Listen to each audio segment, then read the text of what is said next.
I'm big. And I'm surly. Yes, I'm so surly that I struggle to actually say that.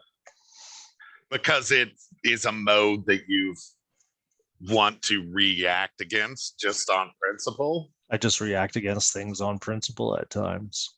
Yeah. Might be a bit accurate. Who knows? Anyway, Yeah. welcome to episode. See, you're so contradictory. You literally want to contradict yourself. Like, that's what it comes down to. You're so disagreeable. You disagree with yourself sometimes. Like, earlier me, fuck you, earlier me. Present moment me thinks you're an asshole. So I'm going to do what I want.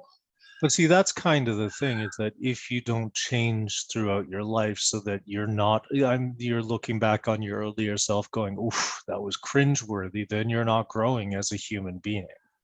Haven't you ever heard that maxim? Like, you hate yourself 5 years ago, feel sorry for yourself 10 years ago, and love yourself 15 years ago. Never heard it. And it doesn't apply to me. I think 25-year-old me, I would say I feel good about 25-year-old me, shitty about 30-year-old me, and I'm really angry at 35-year-old me. And I bet 45-year-old me is going to be pissed off at me right now. I really only kind of focus on the future. I do think about the past, but only in an effort to contextualize things and not learn from my mistakes. I mean, well, we literally are living through history right now. You're always living through history. But I mean, we are experiencing cataclysmic events. May you live in interesting times is not really an ancient Chinese maxim. It's a book by Terry Pratchett. And may you live in interesting times means things are interesting, but they're also going to be chaotic and uncomfortable and potentially world warping. Well, I mean, unpredictable is a good one too. Yeah. And I mean, we've already gotten off track, which we have a tendency to do.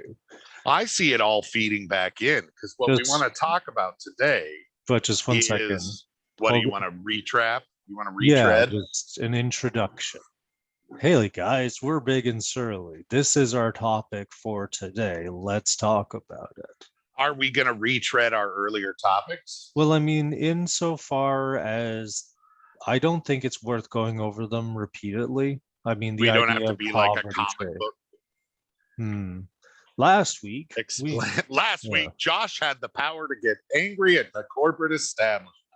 Yeah. This week, we remind you how Josh gained the power to be angry at the corporate establishment. That's comic books. I don't understand. Oh, I guess.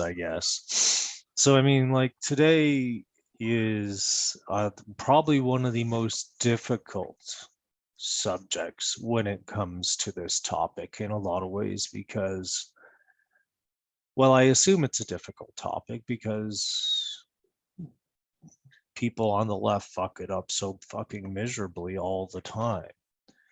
And this topic, well, I'll let Alex introduce it. Since okay, I want to respond to that. People on the left is pretty broad. It is. That's a pretty hyperbolic statement. Like, I would say a good example of hyperbolic. How the left fucks it up is lefties like to think they're smarter than everyone else, including other lefties. And so they tend to err on the side of cleverness when it comes to messaging. And cleverness is not universally accepted as a norm. And so, like, when the left said defund the police, that was a huge fuck up. Had they instead said reform the police, it would have had the exact same meaning. And people on the right who want to message in a way that is confusing and manipulative to the working classes wouldn't have been able to misconstrue it. Like, one of the problems we're facing is that the right wing is really good on messaging because they, Are since they're manipulative liars. well, they Oh, tend to be fascistic, and because they're fascistic, they are very much in lockstep, and so they will work as a unit, a group, an entity in and of itself with an agenda, and they'll like all you line up the it's sad that the only example of left that we have in America at least is the Democrats, because most of them They're aren't not left. left. And that's But something if we you need line them to all do, up, is clean up that sort of language. sure, people need to understand that left and right are archaic terms that relate to economic positions, not political ones. Yeah. But the point I'm trying to make is that if you lined up all the Democrats and gave them a single messaging point, all the Democrats would then huddle up with their staff and pick it apart and try and figure out how it plays best for them as individuals. All of the Republicans would go, Yavo, and repeat what they were told to repeat because it's effective. It works. And I think people on the right tend to err on the side of getting what they want without considering the negative means that get them to their end goal. The ends justify the means for the right.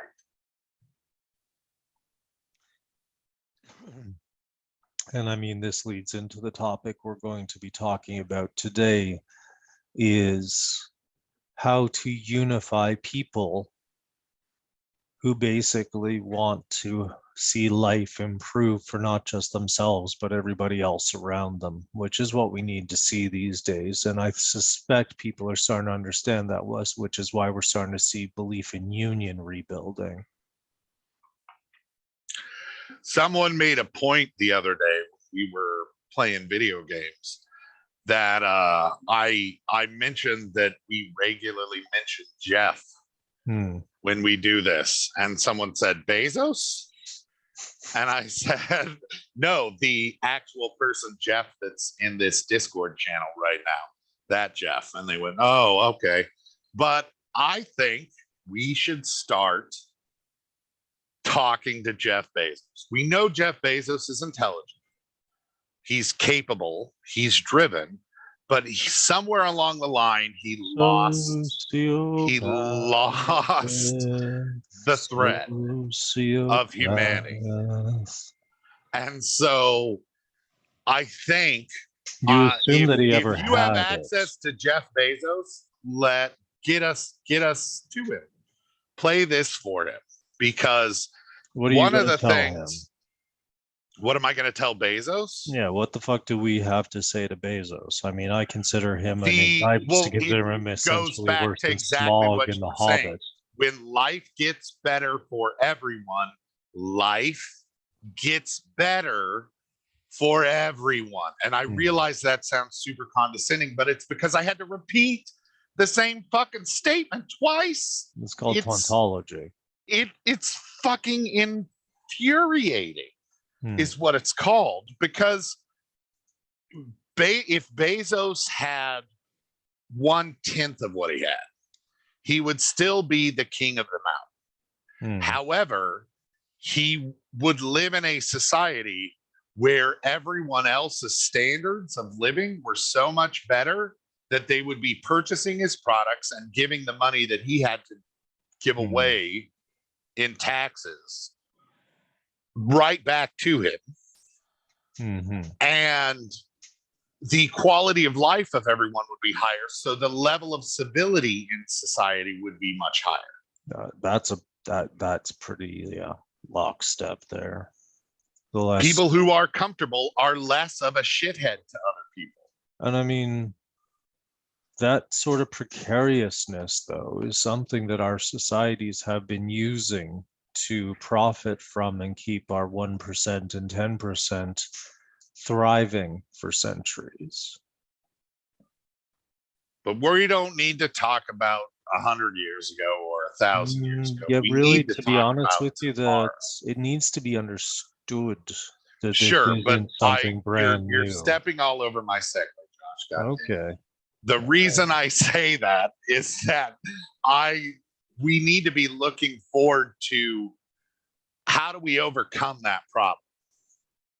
And that's the topic today, is how do we talk to the working class? How do we message to the working class, keeping in mind that this season, what we're discussing is the need for mass social mobilization And general in order to strikes. and general strikes to actually change things. Yeah, the And voice of the voiceless in democracy. in order for that to happen, you're going to have leadership. Mm-hmm. And these are some of the points that the leaders are going to have to know. Now, I'm pulling a lot of this from a Jacobin magazine article, Common Sense Solidarity, How a Working Class Coalition Can Be Built and Maintained, by the editors of the magazine. They did a study with YouGov and a newly formed Center for Working Class Politics. And they're specifically looking at how do you reach out to the working class.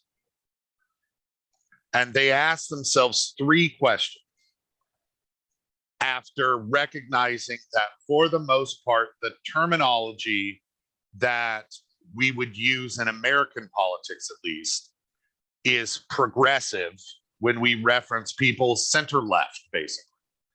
Again, acknowledging that those terms are fucked up, because left and right is economics and not really strictly political. That whole political spectrum doesn't function properly. Check out the political compass, do the test. It takes about 15 minutes, but it'll give you a much better sense of where you sit. And what it does is it constrains things in terms of left and right economic positions and authoritarian and libertarian political positions. Yeah, it's useful. It's actually good for seeing where you stand.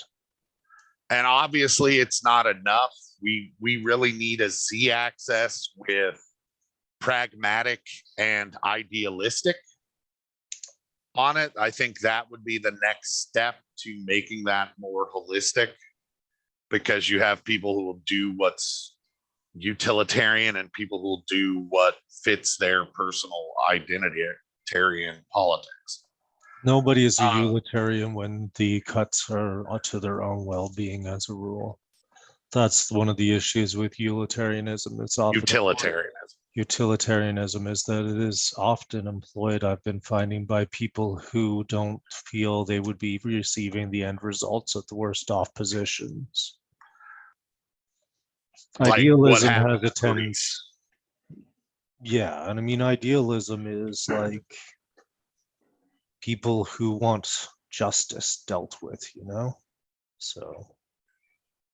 Well, I do political outreach, I guess you'd call it, on a group called Christian Libertarians. And I am just regularly shocked to see the moral, verbal, or I guess in this case written, because it's on Facebook. Yeah. The different positions they take, having self-identified as Christian and libertarian. Well, they're a little desynchronous, like don't really line up that well from the get-go. Well, certainly not if you're talking about conservative Christians. Well, yeah, because conservative Christians want to different. Tell other people how to live their life, and it's kind of hard to be libertarian if you're going to dictate morality to other people.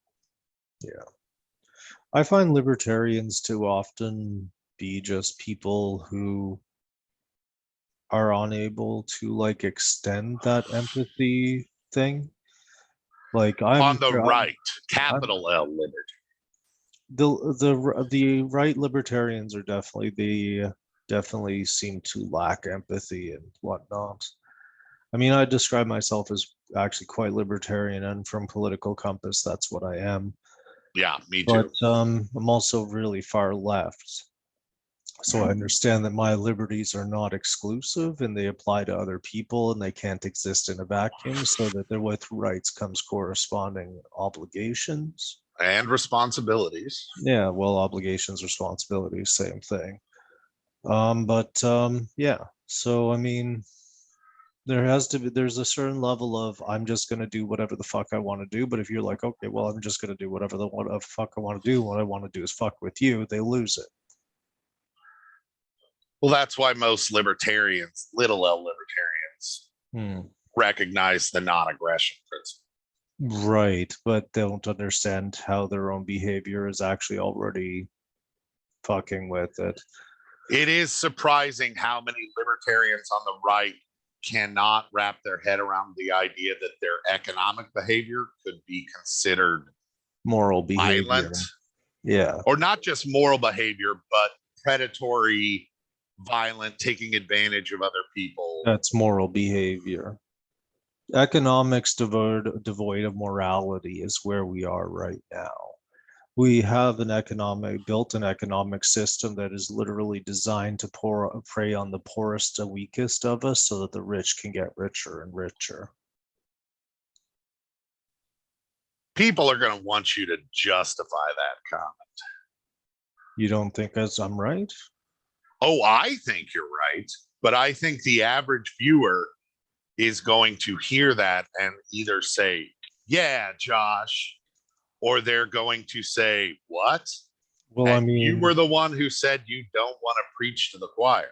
yeah, well, I mean, we in the previous episodes we've gone through the housing gap, the poverty trap, how to escape the poverty trap, Or the um, fact that you really can't. not without changing the economic system that preys on the poor to send all the money to the rich. Which means we as individuals can't, we as a society can't. Right. We talked about the use of civility, and then we talked about exploitation.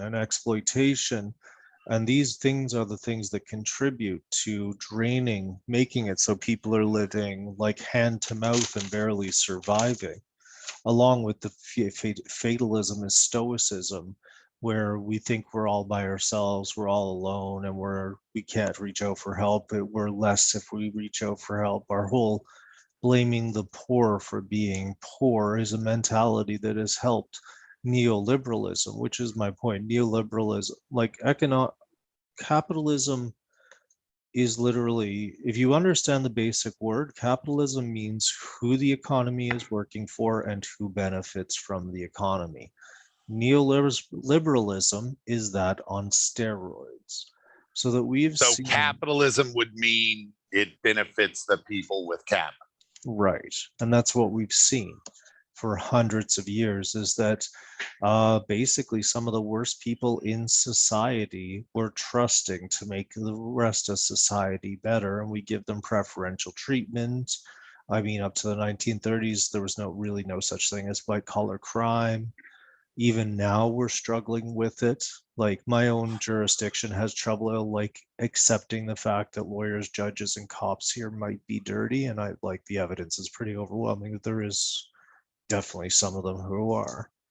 So I mean, cleaning out these jurisdictions and fixing things is really takes an honesty with oneself that you're being played, and you've been played from day one. You've been lied to by the people you were trusting to take care of the world so that you could just do your thing with it. And yeah, literally we have the 1% preying on everybody else. And we are now at a point where they're going to kill all of us. yeah, our habitats are dying rapidly. Like the planet will live, we don't necessarily. Cockroaches and rats. Yeah, no, maybe not even like what was it, 70,000 years, 70 million years ago, or some odd million years ago? Or was it a couple hundred? The I can't bottleneck. remember. There was this period where like almost there was a volcanic eruption that set off coal fields burning. and those things actually created acidification of the oceans over millions of years and killed off almost all life on Earth. We've managed to replicate that in 200 years. Like the temperatures are so high now that water will have issues being oxygenated, which is most of marine life dead. And then we are also, the acidification of the ocean is another issue as toxins, not toxins, particulates in the air go up and the oxygen stops being able to be uptaken. We're literally rendering the planet uninhabitable for humans and most of the other larger animals at this point that are alive at this point. Like the things that reproduce the fastest have the best chances of survival. Can you actually see my face get sad as you give us this information? It just makes me sad. Well, yeah, should. I mean, our leaders have literally signed us onto a death sentence track. From my understanding, the oil companies first published in 1959 about this problem. So, I mean, it's not like the people in charge haven't known. They've literally bought disinformation. There's like, well, that's how you know that the government is bought and sold still by the energy companies, because that literally is what tobacco companies did. And they were fined and sued by the government as a result of their bad behavior. They should have been fucking energy nailed. Companies aren't being attacked in the same way. Yeah. And that lets you know that they're still gilding the right pockets. They're still making sure the right people get paid. At COP26, the fossil fuel industry was the largest delegation. What's COP26? The climate thing that was going down in Glasgow. Yeah. So I mean, no, we're in hard shape, and we've got people.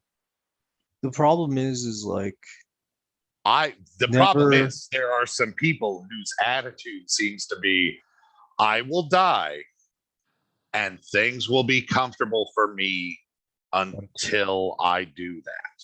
Yeah. And they do not care if their actions negatively affect other people, or if their actions negatively affect generations into the future. I don't have children. I should theoretically not give a shit, but I do, because I think humanity is worth surviving.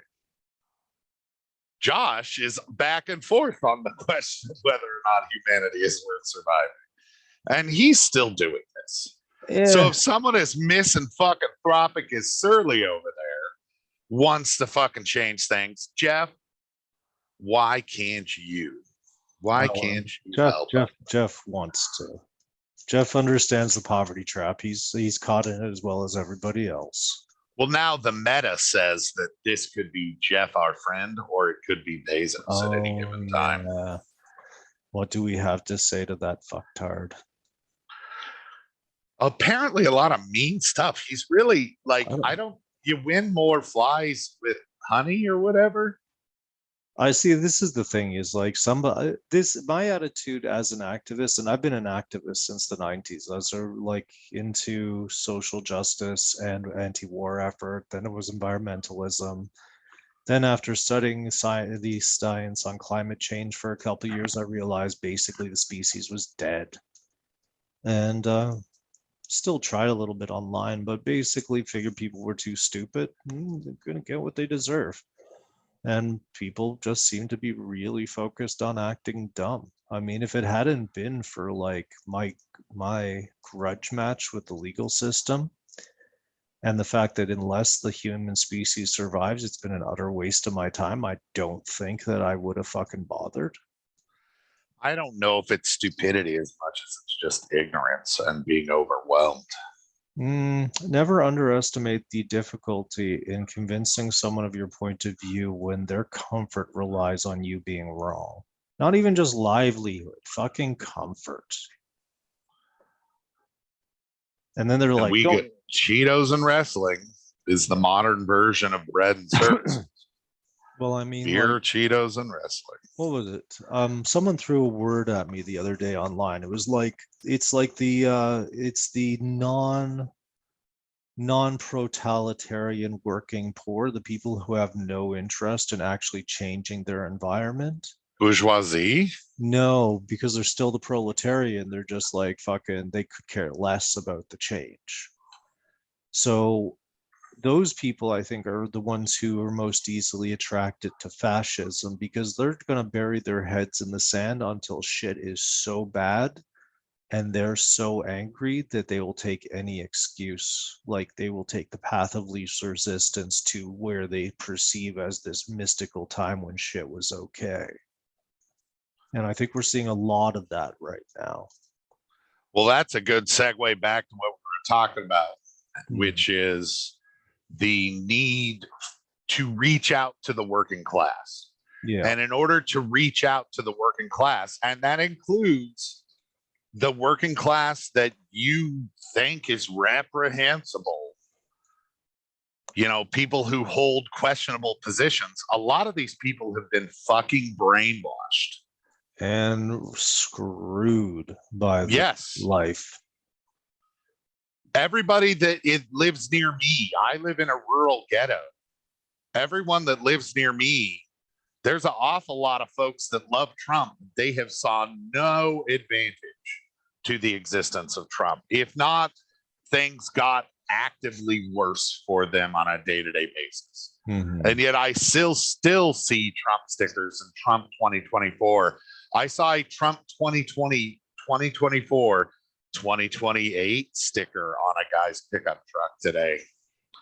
So that literally means they're now already pushing the argument that Trump should have 3 terms. Yes. 4 actually, because they wanted him to have the 2016 one too.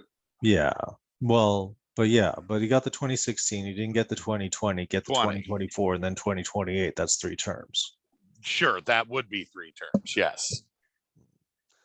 No, but I'm sure this guy meant Trump should just be president for life. I was actually talking to my dad about this principle today. It's that, Homo economists, like there's this idea of from the 1800s that people are rational and that when people are making choices, they're making rational choices. Now, this is bullshit. People are not rational. They're good at rationalization. But this perfect human of reason would never flip the table in Monopoly. Like if you gave 2 people $1 and they're both homo economists, they'll take the dollar and you're like, split it up any way you want. But if the other person refuses what you've offered them, neither of you get it. So under homo economists rules, even if you gave the other person like a half penny or a quarter penny, they'd take it because any gain is worth it. And this principle has been guiding our politics for 200 years. The reality is, at around the 30% mark, people start flipping the table. They're just like, fuck it, monopoly. They will refuse the offer. They'll spite themselves just to spite you. And that's probably an evolutionary trait because there was a level of tolerance where it's so detrimental, it's in your best interest to fight back or in your own species' interest to fight back. But I would say we're in the middle of a flip the table sort of phase right now, and things could go either way. But yeah, these people with the whole Trump stickers, I'd say they're at the flip the table stages of where they feel they've been done so bad by, Yeah. And they have. They've just also been done bad by Trump. Yeah. Which is why we need leadership to reach out to these working class people. But I mean, sorry, go ahead. So Jacobin, looking at, like I said, progressive politics, which would be center left, which is when you poll Americans, it's burning, and you ask them a list of 100 questions that are varying versions of, do you support this quote unquote progressive policy? if you don't couch it in this is leftist or socialist or progressive, if you Yeah. just ask the question, should someone that works 40 hours a week make enough money to support themselves? People say yes. Yeah. And Funny so that. in this list of questions, you get a center left position from the majority of Americans, regardless of political identity or social or racial identity, because they're fundamental American values. But our politicians have lost that thread. Well, I mean, And it's been steadily so, pushed further and further right. Political yes, discourse is because it's corporatism. it's and fascism, which is, I guess, corporatism could be construed as a type of fascism. Mussolini said it was better called corporatism. So Jacobin asked themselves, the Center for Working Class Politics and YouGov, these three questions. And they were, how can progressives win in working class America? How can progressives more effectively engage low propensity working class voters across lines of race and geography, especially outside large cities? And what are the electoral advantages and disadvantages of various kinds of progressive platforms and messaging? And can different progressive messages work in different areas? So basically, they're driving home to the point that in comfortably democratic areas or higher income areas, progressives get elected easily. But in spaces like where I live, which voted for Obama twice and then Trump, and then I don't know what the split between Trump and Biden was here. I should. I just don't. Um, I've kind of checked out of electoral politics. It's It's garbage. understandable, honestly.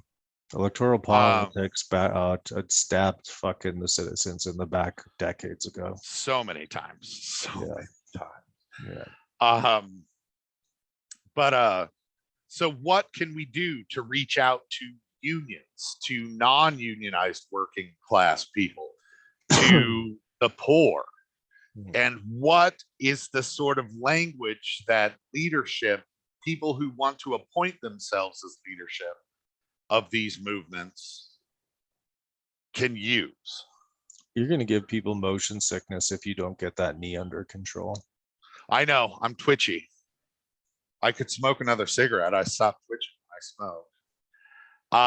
So Okay, you want to get us fucking outlawed? I mean, Netflix. Did you hear about the controversy on Netflix about cigarettes? Or like they had to apologize for having cigarettes in Stranger Things, the 80s.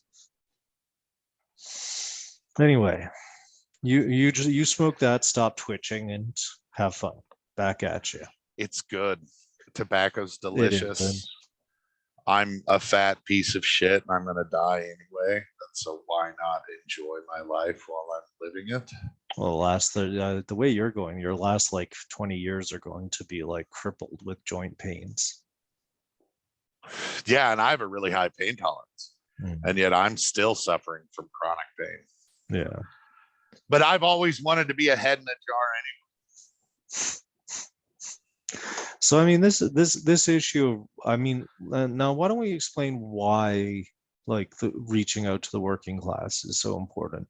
Because the left, I'll bet, when you really understand that it all started as political rights and labor movements, all these human rights that for the last 70 years we pissed away and shat on were like literally fought and bled for by people we turn our noses up at these days, you will really start to understand the core of our problem. Because I mean, these working class voters are the largest portion of voters in any country. They're ignored and they've been fucked over for decades, like low hanging fruit. And, you know, The fact that the political elite have ignored such a huge section of a country's population to literally enrich billionaires is something that really needs to be communicated, right? The question is, how do you communicate that? Because we've gotten caught in a culture war rather than an economic class war. And that is the first takeaway that Jacobin came to. And it's that working class voters prefer progressive candidates who focus primarily on bread and butter economic issues and who frame those issues on universal terms. So, what does that mean? That they don't talk about race, they don't talk about even class is not talked about in a way that is effrontery. It's that they're talking to the people about jobs, about healthcare, about the economy, and they're plain spoken and universalist in their rhetoric. And A this rising tide raises all ships. And this is something that I think a lot of people have really fucked up. Like, I've talked to some people working at a newspaper here in Newfoundland when I was trying to get stuff done about the judges here. I no longer try to really get the press to help here because they're friggin' useless. But these guys, I was talking to them about their language choices, and I'm like, listen, I have a couple of university degrees, and that language is off-putting. Like, and they're like, oh, we don't want to talk down to our audience. If they want to understand it, they can look up the dictionary. It's like, these people are working fucking 60 to 80 hours a week. Give them a fucking hand here. You're like, keep it keep it simple. Keep it simple, stupid. Like, I couldn't even understand the attitude. They would rather use flowery excessive language rather than keep it simple so that the point comes across clearly to even people who are rushed, tired, or maybe aren't as good at reading as other people. Kurt Vonnegut said a great writer writes to his audience. Yeah. Yeah. There's a reason why Stephen King is one of the most beloved authors of all time. Yeah. Like, there are places where Stephen King's books have sold more than the Bible. And Stephen King writes in a way that is very approachable. Yeah, he does. It's direct. He doesn't use unnecessary adjectives. He is a good writer because if he wants to use the same, instead of choosing to use a more obscure adjective, he will rewrite his paragraph so he's not making the same point twice. Cool. So what seems to be simplistic writing is actually more informationally dense than writing that is informationally dense in terms of vocabulary, because you're transferring more ideas effectively, and you're not worried about, oh, I used that word in this sentence. I don't want to use the same word in the paragraph again, so I'm going to use a word that means the exact same thing, but nobody knows because it's from the 1540s. And this is a real problem. I mean, I do that. There's the argument, people like to make the argument that this generation is losing skills, and it's the skills that we need are evolving. We used to have, our language is unnecessarily clunky. It often doesn't even convey as much as we'd like it to convey.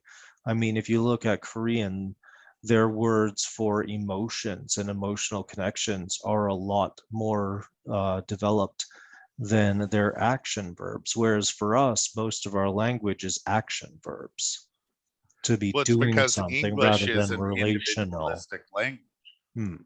And that's a really interesting point. It's an individualistic language. Even the way our language developed is a reflection of our culture. I did this. But I mean, whereas in Korea, it'd be we. Yeah, yeah, we as a group. But so I mean, this whole idea that this is the way it has to be is literally cultural conditioning to a huge degree. I mean, we are And that's a having, great segue into the second point, is that progressives don't need to surrender questions of social justice to win working class, or no, it's populist class-based progressive campaigning messages appeal to working class voters at least as well as mainstream democratic neoliberal messaging. I would say the populism is much more effective these days because people are sick of the messaging. And I think that comes across like Trump was like, he just talks how he feels. It might not actually be honest, but he is like, he's not, you can tell he's not trying to cover up shit. And that really appealed to a lot of people, I think, regardless of what the content of what he was saying or its fucking insanity or contradictions, right? It was just like, you knew that's what was going through his fucking head at that moment. You know what I mean? So he was honest in his dishonesty. Yeah, like he was just I think it's the only way I've been able to figure it. Like I pegged him as a neo-Nazi from like the early primaries. But like it's just he has the appeal of Bernie. Like that's the thing is like Bernie He is was center also a left. populist. Yeah, yeah. And I Actually, mean on the political compass, Bernie's pretty center left. well. He's like, by global standards, Barely. he's pretty centrist. Yeah. But I mean, if you do, from my understanding of the political compass test, he's like center, a little bit left.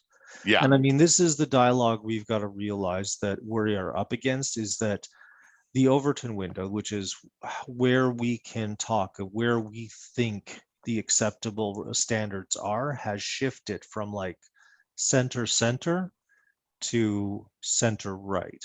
So now center looks really far left, and far right is what we've really got.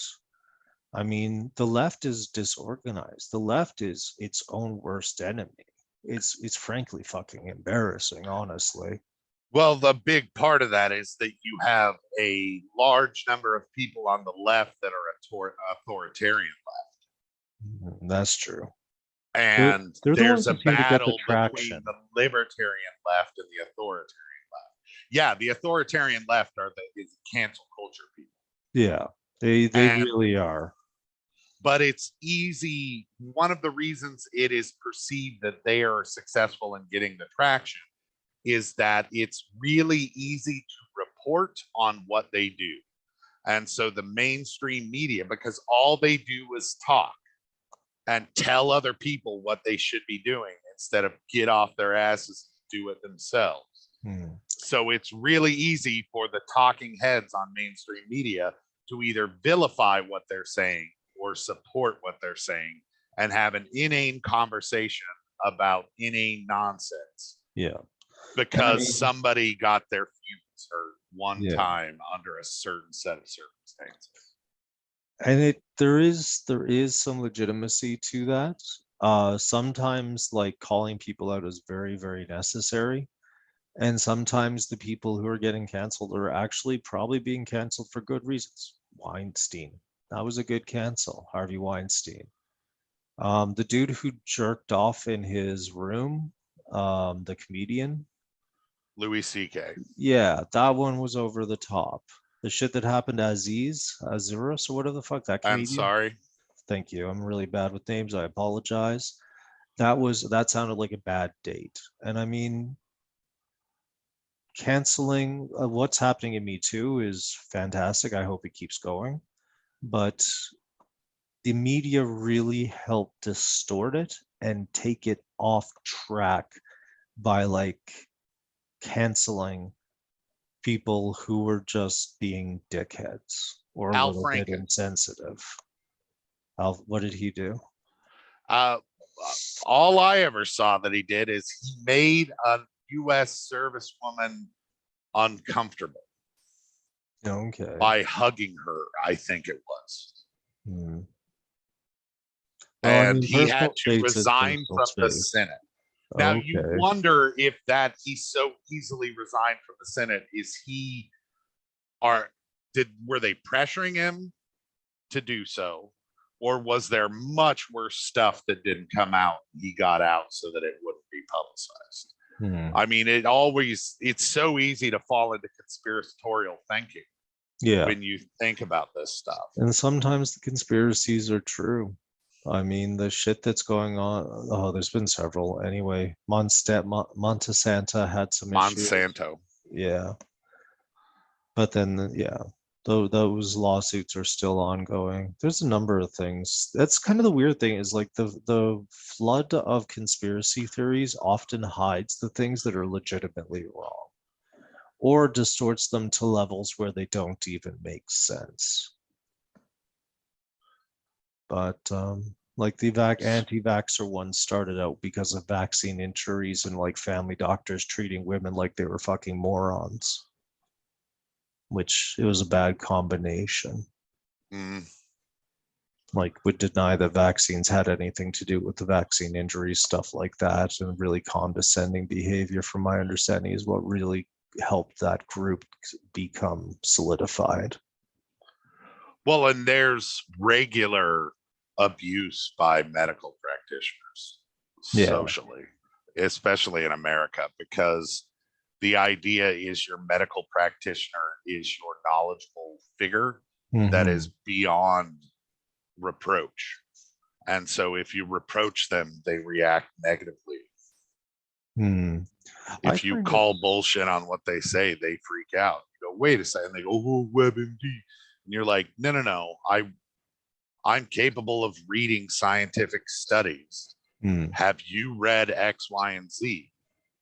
No. Okay. Well, they're telling me that this medication is bad, or this immunosuppressant, or whatever the fucking case may be, is questionable. And your local practitioner is busy doing their job. They're not a research scientist. So medicine is not even really science. It's an art or a craft. It's a job. Sure. But I mean, your local doctor is a scientist when he gets out of school. He's not a scientist 20 years into being your local doctor because he's been too busy practicing. Yeah. Some are, some aren't. There's a lot going on there, but yeah, no.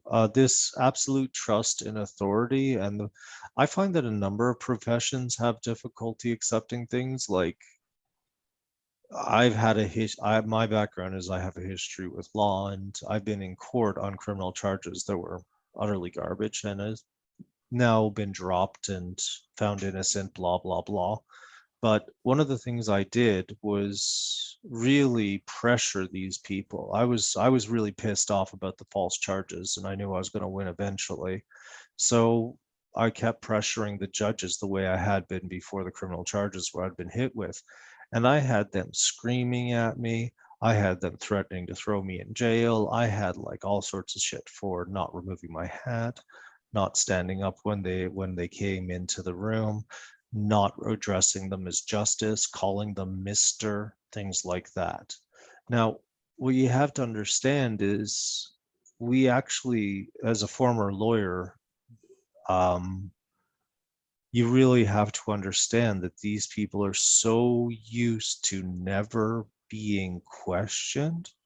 It actually fucks them up a little bit. They think that's how the way things have to be, rather than the way that's the way things were, because they were the bastions of information back in the day.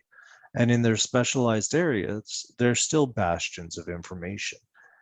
But they can make mistakes, and their expertise is limited to one area as a rule, not multiple. So maybe within one area they might know something, but assuming that they know everything still that's ongoing is questionable, right?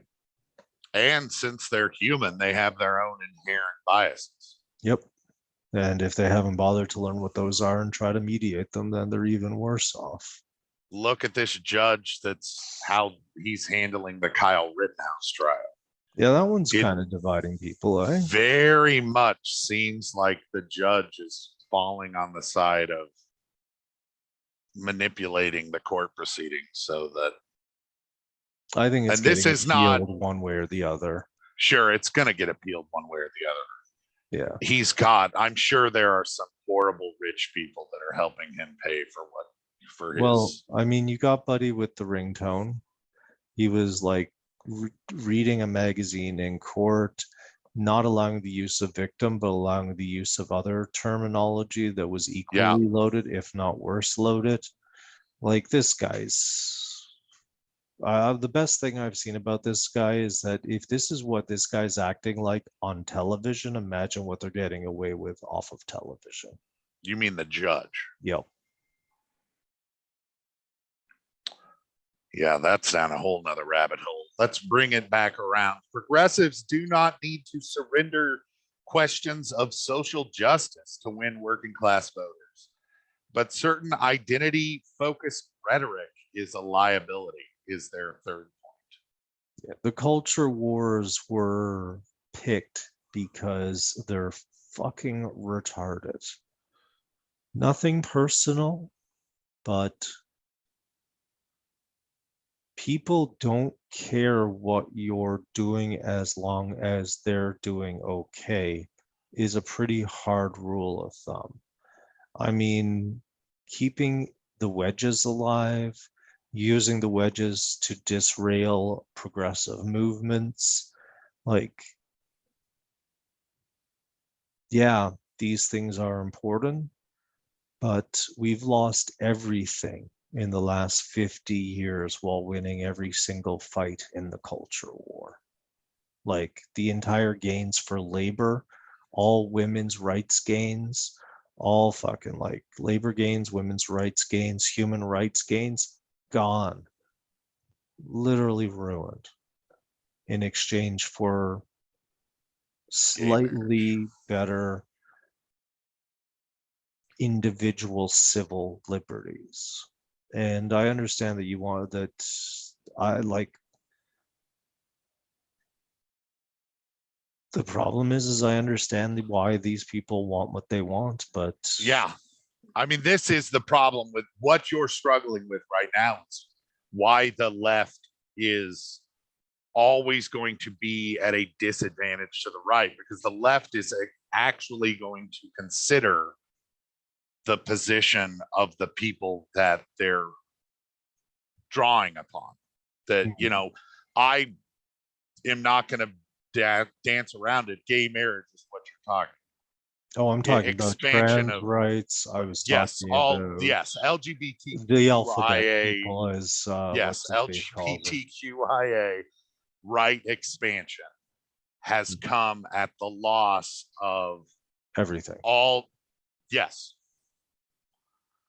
And Like, that is not to say that LGBTQIA individuals didn't deserve to have those rights. It's to say that the reason that we were going to win them because they're morally right positions. yeah, But the focus became that entirely, and that allowed the fox and the hen house to come and kill all the chickens. yeah. We have a system where the working class is closer to serf than has been since the We're before back to the, about the 1900s now. Like I would child say labor's like back on the table. 1880s, 1860s. Like, Mhm. yes, child labor is back on the table. Like indentured servitude is back on the table. Like there are people on the right who want to put you in jail if you get too deep in debt to a credit card company. And then according to American laws, since they can put you in jail, they can turn around and make you work for cents on the dollar to what a non-incarcerated person Yeah, did. America's got slavery still going on. That's the thing is that slavery was never really abolished. It was just more efficient ways of doing it were found. But If the slave doesn't know he's a slave, it's a yeah, lot easier to control. And I mean, this is the identity politics are,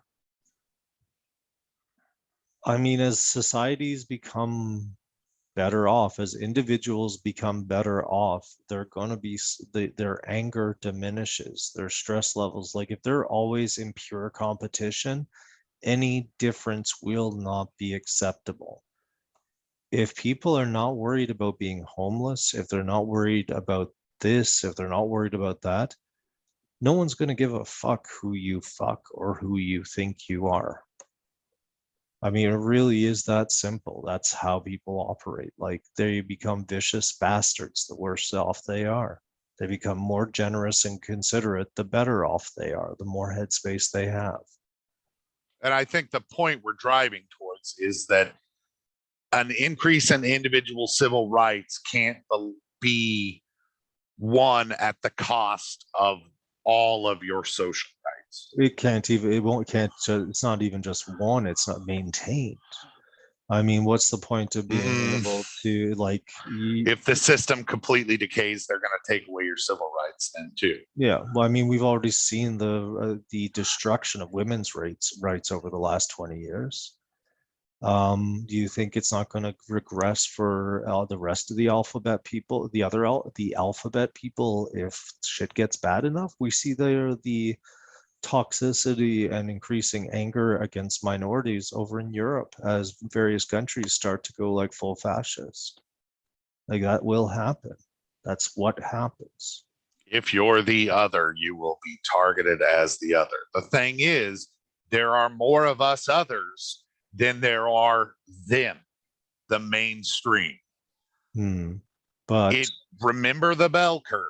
There is the majority of people are here, but if you cut that out, the two ends of the bell curve outnumber the top of the bell curve. Yeah, but I mean, this is bringing you back around to why we need to reopen the left for everybody, not just the identity freaks. Their next point, this segues perfectly with that, and it's working class voters prefer working class candidates. If you want a lawyer, does not fundamentally understand the same things a welder does about living in our society. This is why I don't immediately react negatively to people who prefer candidates with children. The majority of people have children. And so they want someone who understands their experiences to some extent, being their representative. Because we have to remember the idea here is we have representative democracy or representative I think we're going to have to be leadership everything over the next decade, and I think governance is probably first up for a discussion on how to fix. The way that my country is governed, at least, is broken. The political class are out of touch and fucking literally bought out as far as people, as I can tell. Their interests are not the interests of the citizens, and they don't work for the citizens. And I'd say they basically work for themselves and billionaires at this point. So, I mean, the entire political structure, the entire economic structure is up for, I would say, restructuring, to abuse the word structure. The next point is one that I found difficult to take, but okay. Working class non-voters are not automatically progressive. They found that there's little evidence of low propensity voters to fail to vote because they didn't see sufficiently progressive candidates. At least in my work, and again, in a rural ghetto in southeast Iowa, south central Iowa, they don't care. I see the people that don't vote they tell me I don't vote because Bernie Sanders isn't the candidate. They tell me I don't vote because these people aren't. Why am I'm not going to go vote for, they make the argument that I'm not going to vote for a neoliberal or a neo-fascist either. That's fair. And I don't have an option to not vote for a neoliberal or a neo-fascist. Yeah. And so I'm surprised to see that they sound in their research that mostly it's that they don't vote because they don't vote. They're fucking occupied. Yeah, I believe that. The people working 60 hours a week just to survive cannot keep on top of who's running the country or how to fix it.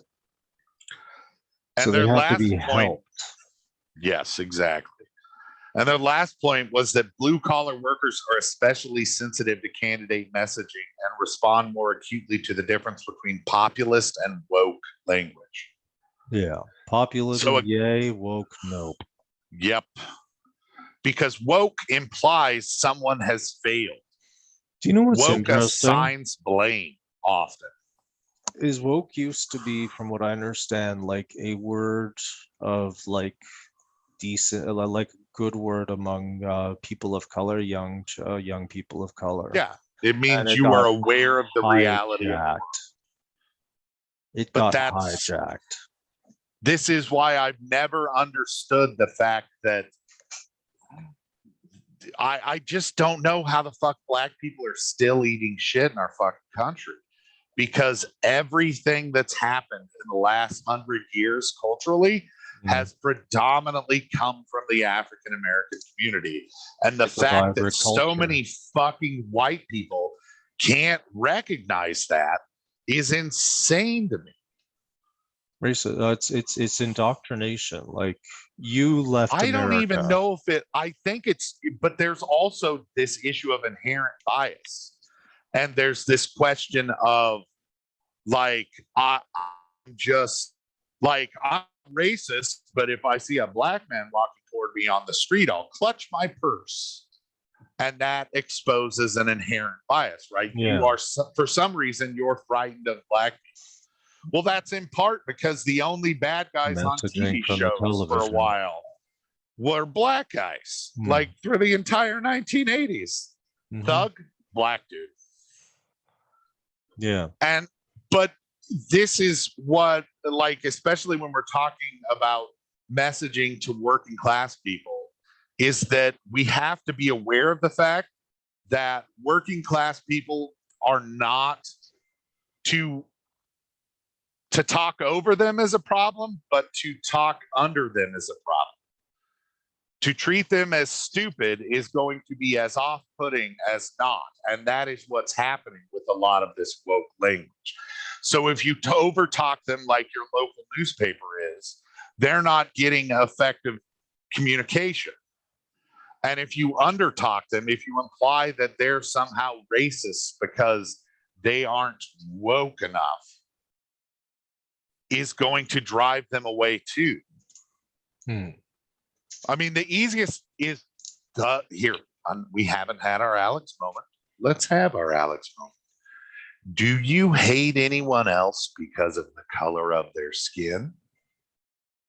Stop that. Don't do that. That is dumb. I think this most has been people, our Alex moment. Yeah, I understand that. But that's the thing. Like, this is why I really waffle on the question of like reparations and should we have reparations in the United States? Because I think all what reparations would do would be to hand every white voter to the right wing for 50 years. Not if it's done right. Reparations are owed to not just black people, but to the white lower class that have been abused for centuries too. Like, that's why universal basic income is just a much better solution. Universal basic income, getting rid of billionaires, dismantling the entire system that did it in the first way and building things so it can't repeat itself. There's a number of options out there. Environmental economics. This is where the idea of populism comes in, and it's much more bad. Like the messaging, destroy the 1%. I like that message. I'm a fan of that message. Abolish the police. I'm also behind that message, but see, that's a problematic message because a lot of fucking poor people live in neighborhoods where they need the police to protect them. Right. And they are not on board with the idea of abolishing the I've police. lived with lots of poor neighborhoods, and the police really don't do very much. You're talking I don't you're know. talking about the lower middle Votes class. across. Lower middle. That Nobody that was steals them yet. downvoted. Yeah. The thing Like about in that, Milwaukee, they tried to do that in Milwaukee, and it didn't pass. yeah, but that's Predominantly because the messaging.